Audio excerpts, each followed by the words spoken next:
ಎಲ್ಲರಿಗೂ ನಮಸ್ಕಾರ. ನಾನು ನಿಮ್ಮ ಸ್ನೇಹಿತೆ. ಹಬ್ಬದ ಸಿಹಿ ಅಂತ ಬಂದರೆ ಮೊದಲು ನೆನಪಾಗದೆ ಹೋಳಿಗೆ, ಅದರಲ್ಲೂ ಯುಗಾದಿ ಹಬ್ಬ ಅಂತ ಬಂದರೆ ಬೇಳೆ ಹೋಳಿಗೆಯನ್ನು ಸಾಮಾನ್ಯವಾಗಿ ಎಲ್ಲರ ಮನೆಯಲ್ಲೂ ಮಾಡ್ತಾರೆ. ಈ ಸಿಹಿಯಾದ ಹೋಳಿಗೆಯನ್ನು ಫಸ್ಟ್ ಟೈಮ್ ಮಾಡೋರು ಈ ವಿಧಾನದಲ್ಲಿ ಮಾಡಿದ್ರೆ ಪರ್ಫೆಕ್ಟಾಗಿ ಮಾಡ್ಬೋದು. ಮೊದಲಿಗೆ ಒಂದು ಪಾತ್ರೆ ತಗೊಂಡು 3 ಬೌಲಷ್ಟು ಮೈದಾ ಹಿಟ್ಟನ್ನು ಹಾಕೋತಾ ಇದ್ದೀನಿ. ಅದಕ್ಕೆ ಸ್ವಲ್ಪ ಅರಿಶಿಣದ ಪುಡಿ, ಸ್ವಲ್ಪ ಉಪ್ಪು ಸೇರಿಸ್ಕೊಂಡು ಹಿಟ್ಟಿಗೆ ಚೆನ್ನಾಗಿ ಮಿಕ್ಸ್ ಮಾಡ್ಕೋಬೇಕು. ನಂತರ ಸ್ವಲ್ಪನೇ ನೀರು ಹಾಕ್ಕೊಂಡು ಹಿಟ್ಟನ್ನು ಕಲಿಸ್ಕೋಬೇಕು. ಒಂದೇ ಸಲ ನೀರು ಹಾಕೋಬಾರ್ದು. ನೋಡಿ, ಹಿಟ್ಟನ್ನು ಈ ರೀತಿ ಕಲಿಸ್ಕೊಂಡಾದಮೇಲೆ ಅದಕ್ಕೆ ಸ್ವಲ್ಪ ಎಣ್ಣೆ ಹಾಕ್ಕೊಂಡು ಹಿಟ್ಟನ್ನು ಚೆನ್ನಾಗಿ ನಾದ್ಕೋಬೇಕು. ಈ ರೀತಿ ಹಿಟ್ಟನ್ನು ನಾದ್ಕೊಂಡು ಇಷ್ಟು ಸಾಫ್ಟಾಗಿರುವಂಥ ಕಣಕ ರೆಡಿ ಆಯಿತು. ಈ ಕಣಕನ ಒಂದು ಬೌಲ್ಗೆ ಹಾಕಿ ಸ್ವಲ್ಪ ಮೇಲೆ ಎಣ್ಣೆ ಹಾಕಿ ಮುಚ್ಚಿ 1-2 ಅವರ್ ಇಟ್ಬಿಡೋಣ. ನಂತರ ಹೂರಣನ ರೆಡಿ ಮಾಡ್ಕೊಳ್ಳೋಣ. ಇವಾಗ ಒಂದು ಪಾತ್ರೆಗೆ 2 ಬೌಲಷ್ಟು ತೊಗರಿಬೇಳೆ ಹಾಕ್ಕೊಂಡು ಅದನ್ನ ಚೆನ್ನಾಗಿ ತೊಳ್ಕೊಂಡು ಸ್ವಲ್ಪ ಜಾಸ್ತಿ ನೀರು ಸೇರಿಸ್ಕೊಂಡು ಅದಕ್ಕೆ ಸ್ವಲ್ಪ ಎಣ್ಣೆ ಮತ್ತು ಸ್ವಲ್ಪ ಅರಿಶಿಣದ ಪುಡಿ ಹಾಕ್ಕೊಂಡು ಬೇಯಿಸ್ಕೊತಾ ಇದ್ದೀನಿ. ಬೇಳೆ ಬೆಂದಿದೆ ನೋಡಿ, ಇಷ್ಟು ಸಾಫ್ಟಾಗಿ ಬೇಳೆ ಬೆಂದಿರಬೇಕು. ಮಧ್ಯದಲ್ಲಿ ಗಟ್ಟಿ ಇರಬಾರ್ದು, ಸಾಫ್ಟಾಗಿ ಬೇಳೆ ಬೆಂದಿರಬೇಕು. ಅದನ್ನ ಸೋದಿಸ್ಕೊಂಡು ಚೆನ್ನಾಗಿ ಇವಾಗ ಸಿಮ್ಮಲ್ಲಿ ಇಟ್ಕೊಂಡು 1 ಬೌಲಷ್ಟು ಕಾಯಿ ತುರಿ, 2 ಬೌಲಷ್ಟು ಬೆಲ್ಲ ಹಾಕಿ ಒಂದು 5 ನಿಮಿಷ ಚೆನ್ನಾಗಿ ಬೇಯಿಸ್ಕೋಬೇಕು. ನಂತರ ಸ್ವಲ್ಪ ತಣ್ಣಗಾದಮೇಲೆ ಮಿಕ್ಸಿ ಜಾರಿಗೆ ಸ್ವಲ್ಪನೇ ಹಾಕ್ಕೊಂಡು ರುಬ್ಕೋಬೇಕು. ಈಗ ರುಬ್ಬಿರುವಂಥ ಮಿಶ್ರಣಕ್ಕೆ ಸ್ವಲ್ಪ ಏಲಕ್ಕಿ ಪುಡಿ ಹಾಕಿ ಮಿಕ್ಸ್ ಮಾಡ್ಕೊಳ್ಳೋಣ. ನೋಡಿ, ಈ ರೀತಿ ಉಂಡೆ ಕಟ್ಟೋ ಟೈಪಲ್ಲಿ ಹೂರಣ ಇರಬೇಕು. ಇವಾಗ ಕಣಕ ನೋಡಿ ಈ ರೀತಿ ರೆಡಿಯಾಗಿದೆ. ಇನ್ನು ಸ್ವಲ್ಪ ನಾದ್ಕೊಂಡು ನಾವು ಇವಾಗ ಒಬ್ಬಟ್ಟನ್ನ ತಟ್ಟೋಣ.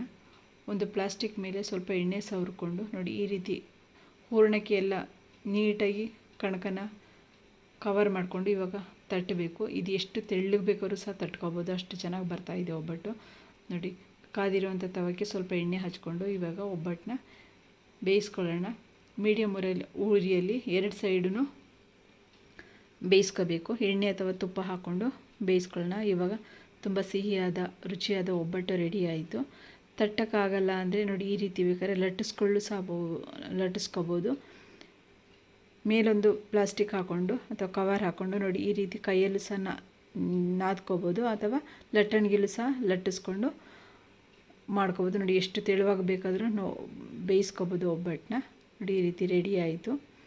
ನಾವು ಹೇಳಿರೋಂಥ ಮೆಜರ್ಮೆಂಟಲ್ಲೇ ಹಾಕ್ಕೊಂಡ್ರೆ ಕಣಕ ಮತ್ತು ಹೂರಣ ಯಾವುದು ಮಿಕ್ಕಲ್ಲ, 2 ಸಮವಾಗಿ ಆಗುತ್ತೆ. ಸ್ವೀಟು ಅಷ್ಟೇ ಕರೆಕ್ಟಾಗಿರುತ್ತೆ.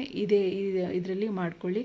ನೋಡಿ, ರುಚಿಯಾದ ಒಬ್ಬಟ್ಟು ರೆಡಿ ಆಯಿತು. ಇವಾಗ ಸಾಂಬಾರು ಮಾಡ್ಕೊಳ್ಳೋಣ. ಒಂದು ಪಾತ್ರೆ ತಗೊಂಡು ಅದಕ್ಕೆ 1 ಸ್ಪೂನಷ್ಟು ಎಣ್ಣೆ ಹಾಕಿ ಈರುಳ್ಳಿ, ಬೆಳ್ಳುಳ್ಳಿ, 2 ಒಣಮೆಣಸಿನ್ಕಾಯಿ, ಸ್ವಲ್ಪ ಜೀರಿಗೆ, ಕರಿಬೇವಿನ ಸೊಪ್ಪು, ಸ್ವಲ್ಪ ತೆಂಗಿನಕಾಯಿ ಹಾಕಿ ಫ್ರೈ ಮಾಡ್ಕೋಬೇಕು. ನಂತರ 1 ಟೊಮೆಟೊ ಸೇರಿಸಿ ಫ್ರೈ ಮಾಡಿಕೊಂಡು ಅದು ತಣ್ಣಗಾದಮೇಲೆ ಮಿಕ್ಸಿ ಜಾರಿಗೆ ಹಾಕ್ಕೊಂಡು ಅದಕ್ಕೆ 1 ಸ್ಪೂನಷ್ಟು ಬೇಳೆ ಸಾಂಬಾರು ಪುಡಿ ಹಾಕಿ ನೈಸ್ಗೆ ರುಬ್ಕೊಳ್ಳೋಣ.